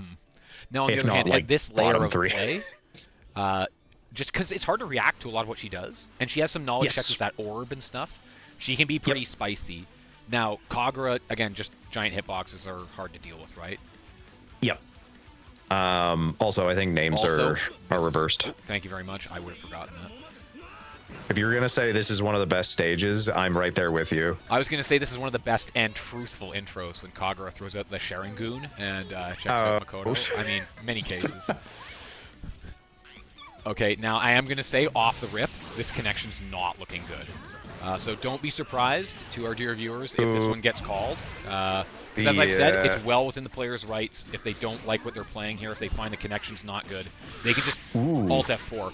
But who knows? Maybe Zheng secretly plays better in slow motion? I don't know. Oh, wait a minute. Did he just block that standing? I think so. I thought that was a low. See, I don't know anything about this game. Okay. Yeah, there you go. So there are some situations where it's just a 50-50, guess the low, guess the high, or the overhead, excuse me, with Makoto. So that move where Makoto falls with her tail like that is very, very good. It's very deceptive. Yes, it's one of her best buttons, just because nobody's ready for it. She gets really floaty. It pops her up a little bit whenever she does it. Yeah, anything that alters air trajectory is generally good in fighting games. Just for the see, as the 1Q. Well, Zheng is playing smart here because he. Oh, that's rough. Oh, didn't quite get away. Because that is one thing. I don't know if we mentioned this. So for all we've been we've been talking up Kagura's range a lot. Oh, I don't know if they have a disconnect here. It's possible that we are desynced from them because this doesn't look like the play that these players normally conduct. BBCF moment, potentially. Yeah, I'm guessing we're disconnected. So we'll wait till the end of the match, and then we'll tag them out. But anyway, Kagura, despite the huge normals with big hurt boxes and a lot of damage, they're slow to recover, right? So if Makoto's grounded run is extremely fast, she can actually just run up to him. Oh, what is this? Okay. Oh no, right. Makoto! Poor Makoto. No, That's no, super, man. No. Oh, I think we're fully desynced here. Oh, I think we found the culprit, some random dude. Hi guys, I'm a shark, and I'm sorry, but the fiber optic cable looked so damn tasty. I mean, I appreciate. Yeah, I appreciate you coming forward and telling us, but you know what? I'm still gonna blaze blue on it, so I think you're safe. All right, so we're going back into it. These guys are like high latency soldiers, man. They don't give a fuck. Let's bring the audio back in here. The Sharingoon is back online. We're so back, baby. Now this is like a 6 frames per second Sharingoon, so we're getting to linger on it, which is making me extremely uncomfortable in this era. But we take what we can get here. Yeah, well, I mean, you know what? Part of me is proud that this is an anime fighter and no one's skipping the yeah, openings, that's so sick. Especially because this is kind of one of the last games that really had like the introductions that are custom between characters, right? Like Strive, tragically, they just didn't even. They have cool intros, but they're not customized, right? I guess it's harder to do when they're 3D. I don't know. Grand Blue's pretty good for that, but they're not customized either. Yeah, they do it for their outros, but. Oh right. Enough about that whack-ass game. No, I'm kidding. I like both those games. I said that real quick before they came for me. I'm too reckless. Okay, so I respect these guys playing in these conditions. This is very suboptimal. Man. We might even be desynced here. I can't tell. I mean, I'll be completely honest. Somebody's gonna have to tell us who won because I'm not even sure I'll believe it when I see James, it. get in the Zeppelin and start heading over to Australia, and you should be back in like 4 weeks or whatever. I have no idea how fast one of those actually go. Do you think it's the speed of a ship? No. Damn it. I guess it's the wind, eh? The wind. Yeah, I mean, like, it depends. Like, what kind of ship? Are we talking about, like, you know, and what kind of wind? I only rock in drug smuggling speedboats, so I don't think I can get across the ocean in one, though.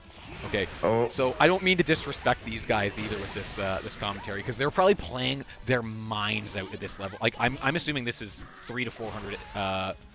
ChatGPT, give me 2 more rollback frames. Oh, gee whiz. We love the latency, don't we, folks?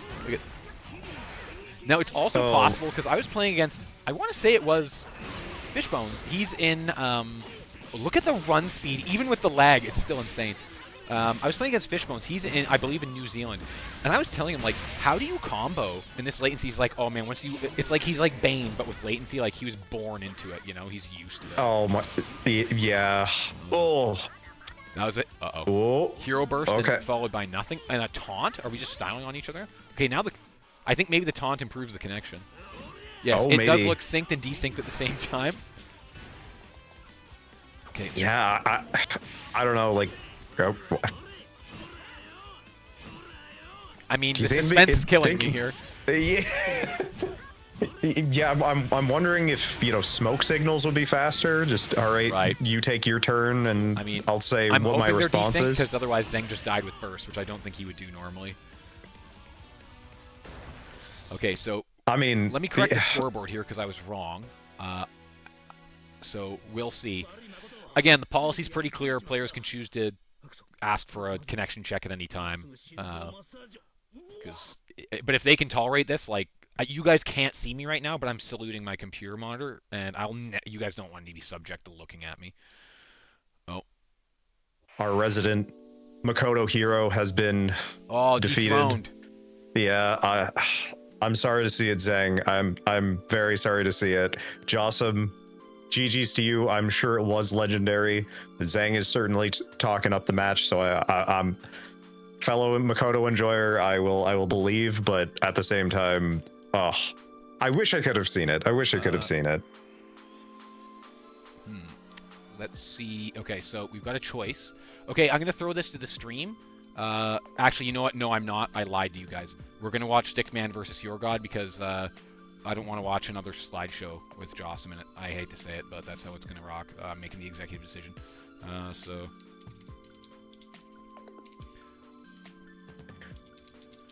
Okay, so these two are gonna be on stream. I'm just gonna have to jump in here. I do apologize. Yeah, I do have to. Damn. I do have to jump. So, good games, everyone. Good luck to everyone still in the tournament. I'm excited to hopefully get to watch the VOD afterwards. Yeah. So have a good night. We're so cursed as far as that better. goes. It better. I want to see it. I want to watch the finals. Me too. I like watching them back. They're fun, and also. Not to talk myself up, but my commentary's so funny that I definitely don't play them on mute. I don't make myself sick to my stomach hearing myself. I'm definitely going to be playing it on mute. Well, actually, you know what? Advantage. I just have to, listen to you, so that's not a problem. I can do that. I just don't have to listen to myself. There's nothing finals. I'm not going to be in there. Voice. Oh, tell me about it. Nope, can't do it. Anyway, all right, brother. Well, thanks for coming out. We appreciate it. No, you're more than welcome. Again, thank you very much, everyone. Jen, thank you very much for running everything in the background. Thank you, all the competitors, and I look forward to seeing the matches later on. Take care, everyone. All right, so now you have to put up with me for the rest of the bracket flying solo.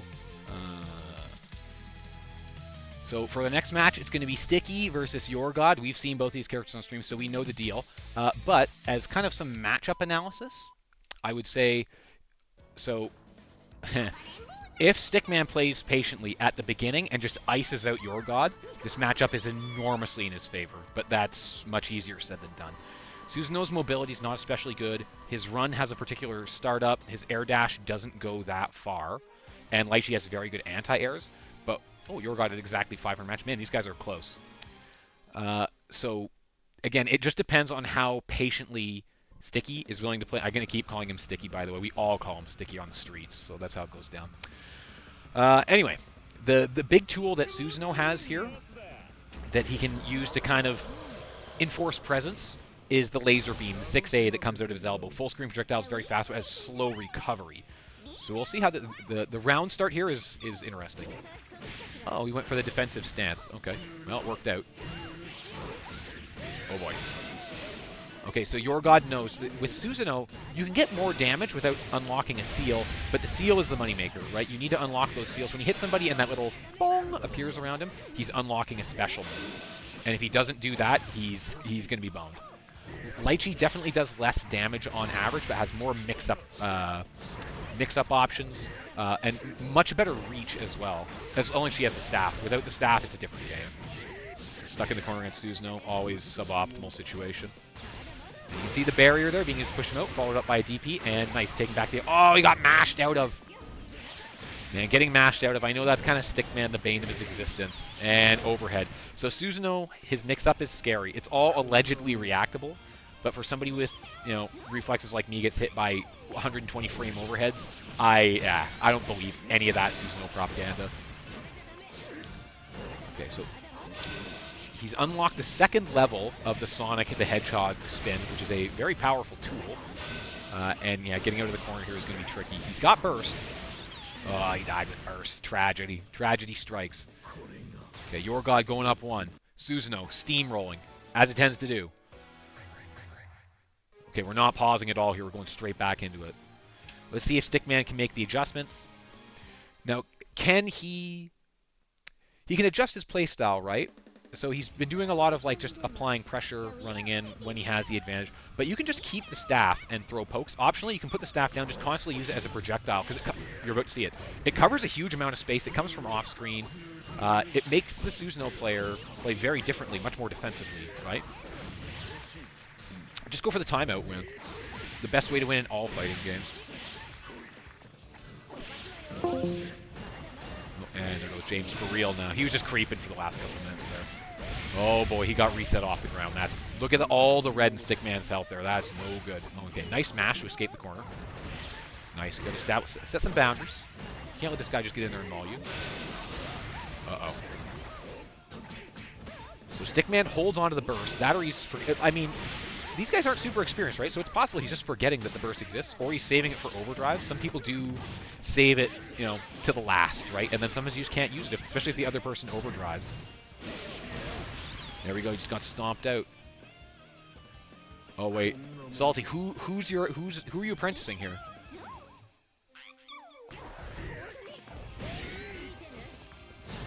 Okay, never mind. That's self-explanatory.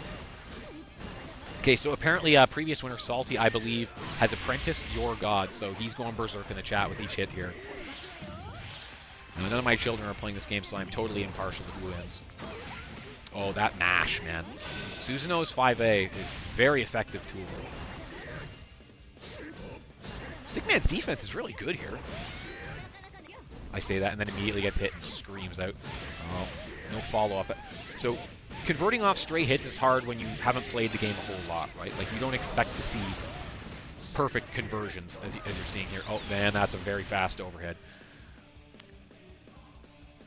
So you can win off a lot of very small hits, like Death of 1,000 Cuts, by playing as Lychee and just poking to win. But Susanoo, he only needs to hit you a couple times. Even he's playing similarly, like trying to win off pokes. Okay, and that's a wrap for that set. So a little post-match analysis, which is going to be a lot less insightful without James around. He's the knowledge guy, and I'm the color commentator.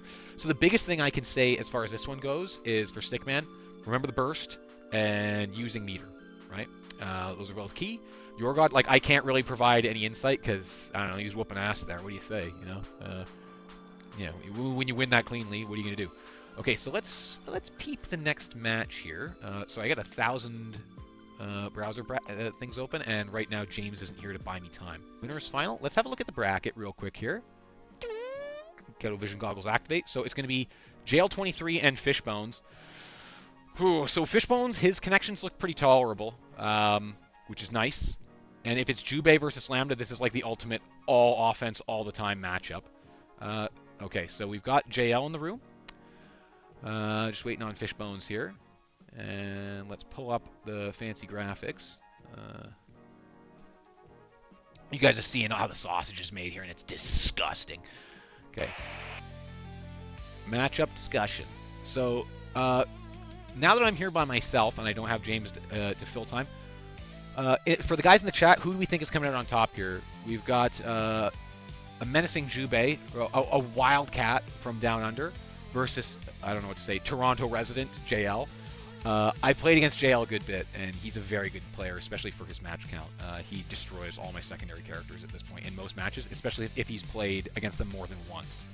But like I said, this is going to be a very high-octane, all-offense, all-the-time matchup, because neither of these characters have strong defensive options. Lambda can play this either way, right? They have strong rush options and good offense at a distance, but that's kind of risky to use against Jubei, because he can close the... If you miss one of those swords against Jubei, you're going to eat a poop sandwich. It's going to be very unpleasant. Well, I guess unless you're into that. All right, so here we go. This is our winner's final for BlazBlue Central Fiction Beginner Bracket number 4. This matchup I love. I think this is going to be very exciting. And let's go to game.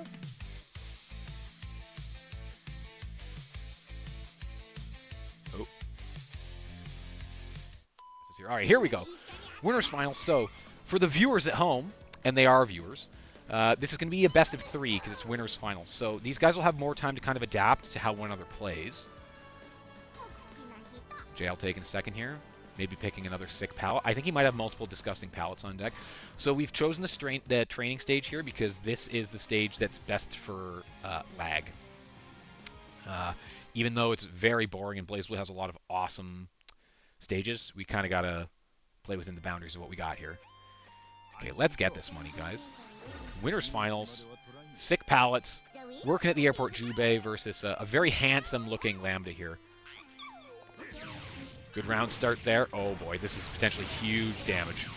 How's JL on the combo? I can't do that jump cancel combo. Okay, immediate burst from JL. We're going to climb the ladder a second time here. Oh boy, that's... You know what? He got the burst in. Now, I don't think that was a deliberate overdrive rate. I think that was supposed to be a burst and the combo drop. So it was, it was a happy accident.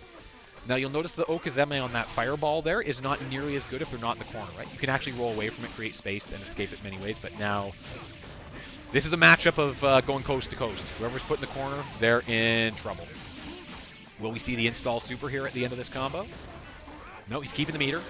Reversal super. All right, that is the best. Oh boy, this should be it.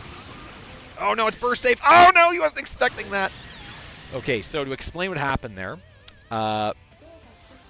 Fishbones, he burst, right? But he was in the air. The burst is an attack. That little radius that pops out has to hit the other guy to push him away the way that the burst normally does. If you miss, you can't do anything the whole way down to the ground. So a lot of Lambda's combos with the drives are very, you can call it burst safe, right? You can burst in the middle of it and you're just going to get comboed again. Oh, that was very aggressive, but it paid off. So rolling in BlazBlue is a huge thing. Recovery rolls. In this game, you have a lot of options. Oh, purple throw. Lovely. So the forward roll is by far the least safe, but it catches people off guard. Backwards roll is a little bit safer. Neutral roll is the safest, and there's a quick get up that's also really unsafe. Oh, but we're just seeing absolute domination. There's some nice combos. Pops the install super as a reversal here, and then overdrive to counter it. Ooh. All right. Oh, and I got... James isn't here to regulate, so sorry, I got the people on the wrong side score-wise, but I am going to update the scores. JL going up. As you saw, that was all offense all the time. Now, what should Jubei do in this situation? I don't know, because I don't play Jubei. I play big, slow characters, so his whole, I guess you would say vocabulary of fisticuffs is foreign to me. But we'll see how this goes. We're letting the anime intro rock.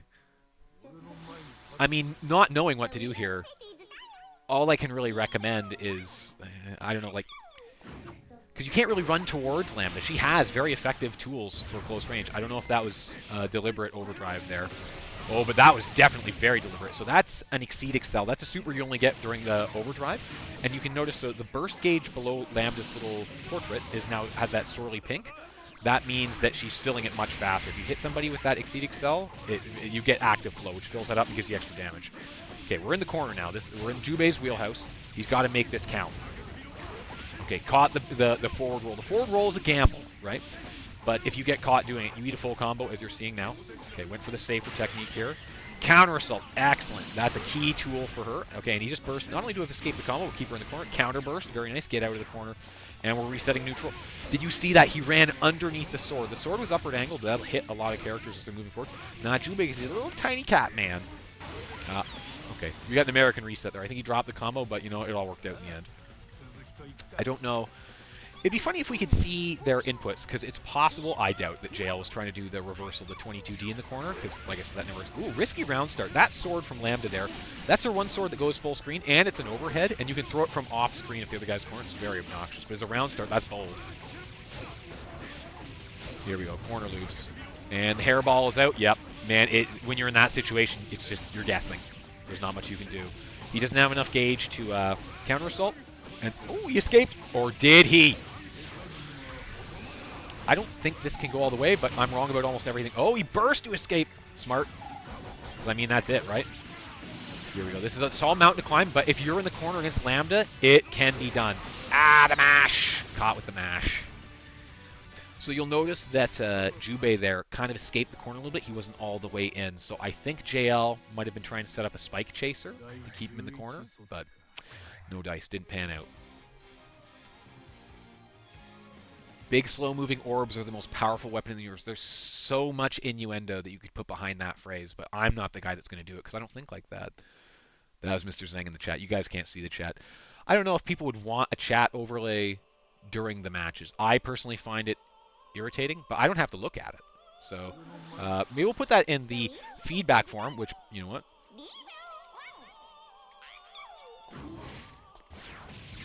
Yo, fill out that feedback form if you're watching this right now, if you don't mind, please. The feedback's very useful for helping organize future events, the way the stream's going to look, all kinds of stuff. Anyway, back to the match here. Enough of my shilling. This is looking pretty even so far until, again, taking him all the way to the East Coast, and he's stuck there now, and he's got no burst. He does have the gauge to counter assault, so if he can start blocking, he can escape. Oh my god, he's being so aggressive with those forward rolls. But sometimes they pay off, right? Because you can forward roll through the opponent and side switch. But I think at this point, Fishbones is predicting it. Oh, that should be a wrap right there. As you can see, it's all offense all the time here. Would fit underneath the meter. Oh, maybe. It'd be a very small scroll, but we can try it. I can't really pay that much attention to the chat during this, so if you have feedback, please do fill out the form. It's super valuable. Good block and mash.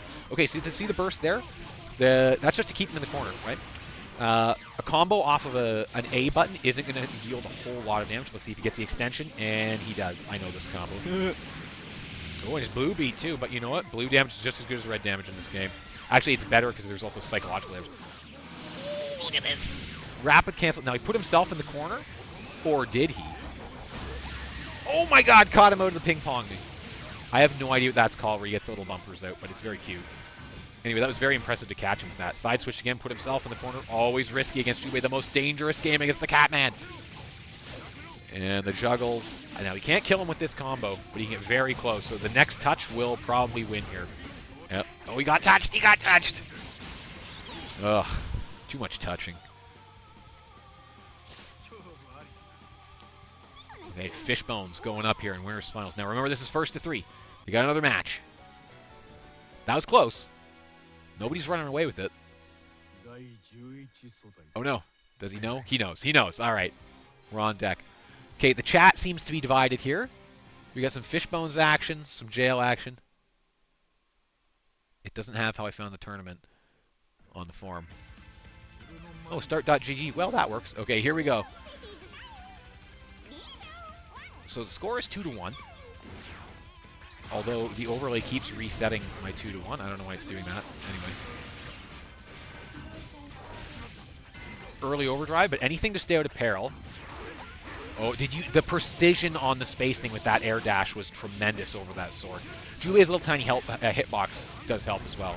I guess we call them hurt boxes these days. Uh-oh, he's getting blue beat. Uh-oh, he's standing still. Oh, man. Do we have technical problems here? I don't know why these tournaments are cursed with these. I mean, I guess the game is in general. But yeah, I'm guessing that we have a desync here. We'll see. Let me jump in the old Discord-a-rooney here and see. It looks like Fish is still moving around. Oh. Yeah, we may have had a disconnect there. Yeah, he might have just gotten up and taken a piss during the round. I don't know. Well, he's moving again.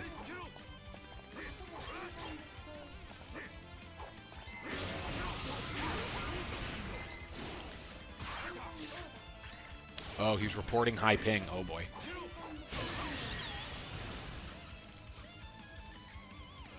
Honestly, Whiskey, that's a great point. I agree in full. You guys don't know because this thing has a mute, and James was here earlier, but I've gone to the bathroom like 5 times since this started. Okay, so I don't know if they're playing this out or what, because well, it looks like they're playing it out. I don't know what's happening.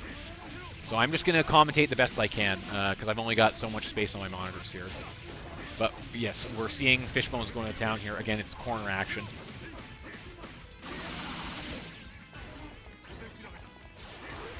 Oh, he jumped over the sword again. That was very nice. I don't have that kind of precision with movement.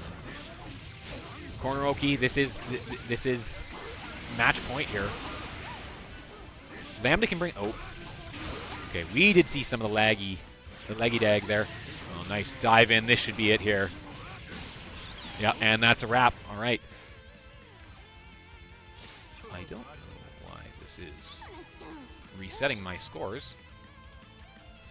Did I win?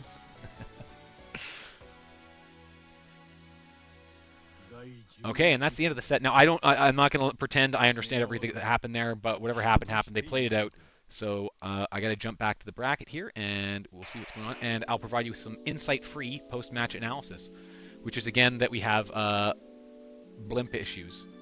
The Zeppelins weren't working as quickly as they wanted, and it's also refusing to update scores on Tournament Stream Helper for reasons I cannot understand. But we all know the truth. See that? It went from 3 to 2. Please hold.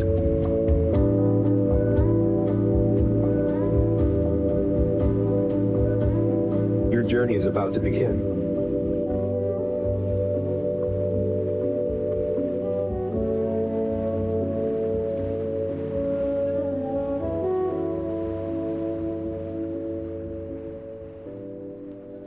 so there were some issues there, but this is going to be our grand finals. We're going to have Fishbones versus Jossum, Kagura versus Jubei. This is a matchup that I don't have any familiarity with whatsoever. Just waiting for the players to come into the lobby. We've seen both these characters and players, so we know what they're about, but I have no idea how this match transpires. I imagine that Kagura's 2C is very good for controlling space like it is in all matchups, but Jubei can maneuver over that, and we've seen Fishbones is very good at jumping over things, little hops to air dashes to start his offense. So who knows how heavy is Jossum going to rely on the DP, because Jubei is very dependent on maintaining his Okazeme with his body, right? He can throw the fireball, but blocking the fireball is very easy. He has to physically be on top of the opponent to maintain his pressure. Bring in the audio. Okay, this is our grand finals. We have Mega Overseas Layer 1 Cup here. I believe this is New Zealand versus Australia. Teacher versus student ass match. That's in the chat. Explain. I had an inkling that these guys knew each other, but I don't know the details, obviously, because they live thousands of kilometers away from me. So I don't know either of them particularly well personally. Now, if these guys can't connect, this is going to be hilarious. Okay, good. So here we go with our grand finals. You know what? I'm going to swap the scoreboard there. I actually remember to do it before the match started officially. The Wheel of Fate is turning. BlazBlue Central Fiction, Layer 1, number 4. Let's get this money. Starting off cautiously there. That's probably smart to do. Early burst. Okay, so there, yeah, see, he can escape the fireball from mid-screen. Now, yeah, it's very possible these guys know each other and they kind of know each other's habits. Okay, corner against Jubei, but the difference maker here is that Kagura has the flash kick, right? So he has tools to escape. Jossum's also going to hit 50 meters soon, so he'll be able to counter assault. Uh-oh, now's the time to use it. He ain't using it. He's just going to try to get out the hard way. Oh, and he managed to do it. There we go. So there's the move that goes through the projectile. Trying for the cross up here. So Kagura has a lot of scary mix-ups, and if you haven't played against him a lot, you don't know when he stops swinging. So cool. This is going to be a lot of damage. Yeah, an easy 4,600 damage. Will put himself in the corner. Purple throw. Ah, he could have thrown Jubei into the corner there too, but it's easy not to think about that in the moment. Oh, he was just short on the throw. Oh, cool clap. Wow. All right. Well, I didn't expect things to end that way after the clash. But as you can see, Kagura's doing a lot more damage than Jubei, right? Jubei needs to get repeated touches. He needs to open him up many times to win by comparison. That said, Jubei's tools are a lot harder to cope with because all of Kagura's mix-up, like the side switch and the overhead, they're reasonably reactable, right? Whereas with Jubei, that's a lot harder. Oh, that was a good overdrive right there. Here comes the oppressive corner pressure. Can he maintain it this time? Will Jossum go for the flash kick? He doesn't throw a whole lot of flash kicks. He keeps that to a minimum. He's just getting worked over in the corner. Fishbone's beating him like he owes him money. He side switched him and then put him back in the corner like he's been a bad student. I don't know who's the student and who's the master here, but one of these guys get put in the corner with a dunce hat on after that. That's rough stuff. Long blue beat combo too. A lot of free damage there. Okay, now I was going to say, will Jossum counter assault here or flash kick to get out? No, he will get thrown in barrier, and that's a wrap. Fishbones goes up 1. Now this is best 3. Oh, sorry, I'm wrong. That was yeah, I'm starting to get tired, you can tell. That was just the second round. These two are pretty evenly matched. I guess you should expect that by this point in the bracket. Back in the corner. Got to stay away from that. So Jubei racking up the damage. He's looking to get that 50 meter and then go for his install here, I would imagine. As though on cue. Very nice. Now the damage really starts to rack up when he installs. Oh, he managed to get the bumpers going. Okay. Approach behind the ball. There's the bumpers. And that should be a wrap right there. As long as it doesn't drop. Very nice. Okay. Now this, I just saw the future. Fishbones, I knew he was going to go up by 1. So as you can see, this is very snowbally for Jubei, right? But I don't know how much of this is also because Jossum won't flash kick. I don't think I've seen him do it once in this match. Maybe as part of a combo. It doesn't solve everything, and obviously if it gets baited, it's terrible. And I will say that Fishbones is doing a pretty good job of kind of weaving in and out. I don't think he's making himself flash kick bait exactly, but after a while, you can't just let him run roughshod. The other thing to consider here is counter assault, right? Kagura not normally a character that leans on that very heavily, but in this matchup, if you're just stuck in the corner against Jubei, it's a way to get out. It costs you 50 meter, but hey, you know, whatever. 50 meter is better than 0 life. Very nice, okay.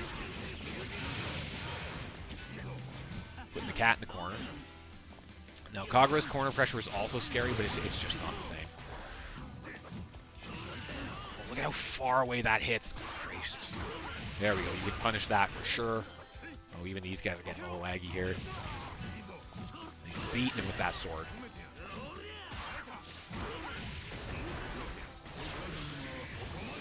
Okay, full screen install. Now, this is a lot of health to take away, but like, oh no, he dropped the combo. He didn't get punished. Well, a little bit of a late punish on that, but it still happened.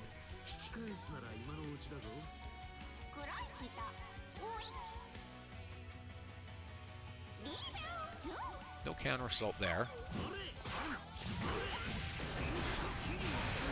Okay, straight to the corner. Potential for a big damage. Oh, he rolled out. Very nice. Ah, he got punished for it, though. He was mashing.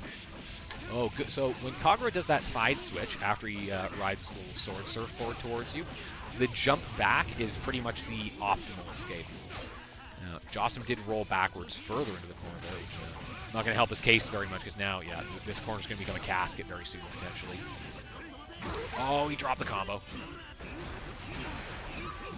Ooh, good rapid. Stay safe there. And then, you know, he just went for it. See what I was talking about? Sometimes you just don't know when Kagura is going to start swinging. Oh, no, he went for the parry. So Jubei has a parry that you don't see very often because it almost never works. I unironically don't know if I've ever hit the parry and had him get the follow-up on me. Okay, this is close. Jubei has the install. Ah, I was going to say he can win with one touch here. Okay, Jossum putting himself on the board here. Again, this is grand final, so first of 3. And I believe Fishbones is coming in from the winner's side here. Yeah.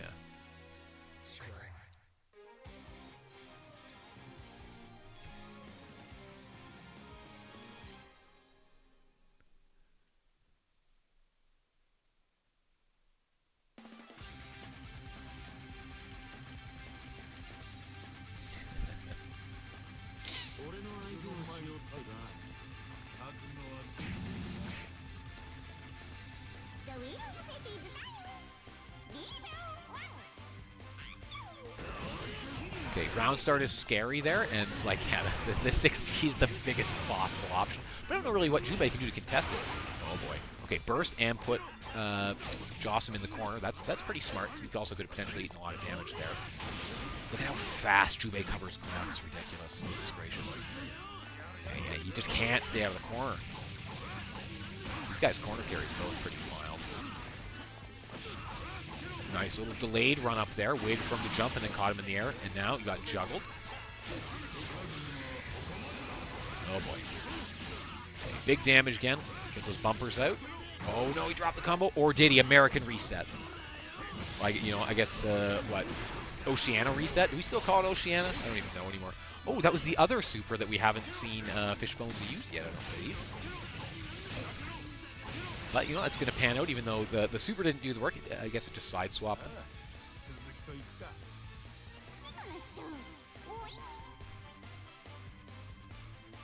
For reference as well, Jubei is the only DLC character in this game on PC, so this is probably, you just don't see him that much, right? I guess a lot of people don't have that dollar to buy him on sale or whatever.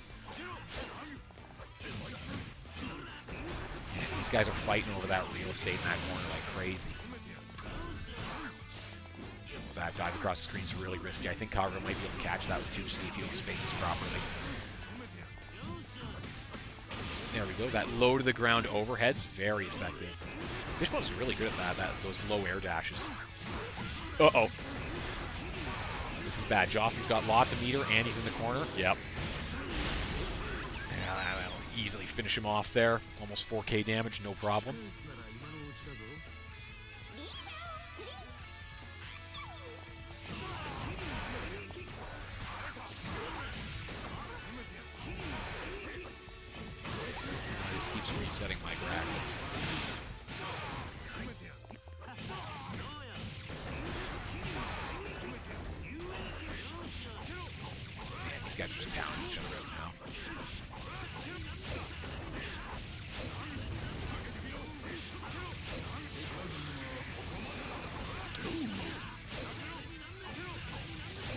Now again, I don't have a whole lot to say here because I don't really understand either of these characters, right?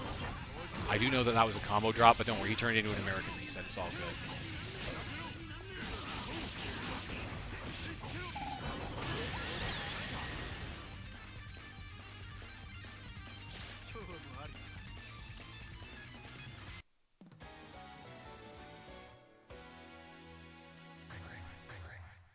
Okay, 2-1 Fishbones, even though the scoreboard now is refusing to update.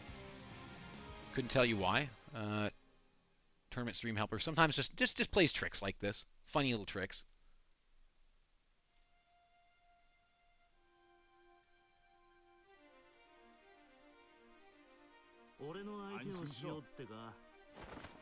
So this could be it here. Can Fishbones go all the way without a loss?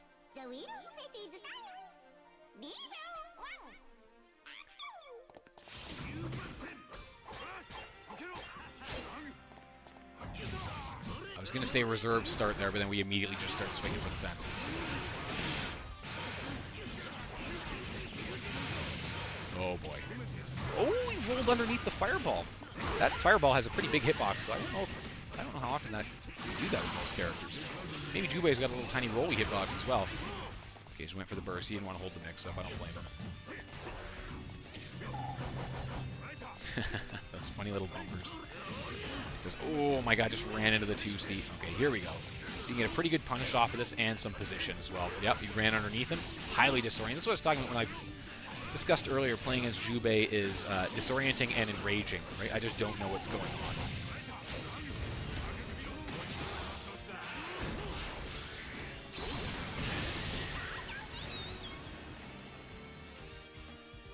Okay, and we're going up to tournament point with Fishbones.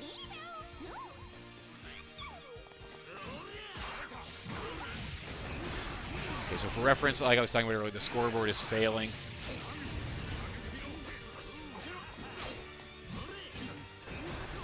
I can momentarily set it, and then it will just change itself back spontaneously, as you just saw. Yeah, it's a thriller. Now, this is it. I mean, so we're getting... it wouldn't be right if we didn't have a little bit of lag. Can Jocelyn come back here? I mean, it's very possible with Kagura damage. So as you can see, that fireball, it gets bigger as it goes farther across the screen and can also absorb more projectiles, I believe. So the hairball is not a great choice for clashing with it. Oh, boy. Okay, he's taking him to the corner. He's got the install. He's going to have 50 meter very soon. This should be it right here. Oh no, he dropped! Crucial drop! Good overdrive raid and finish it with the EA. Very nice. Damn, that's a wrap on the EA. That was actually pretty sick.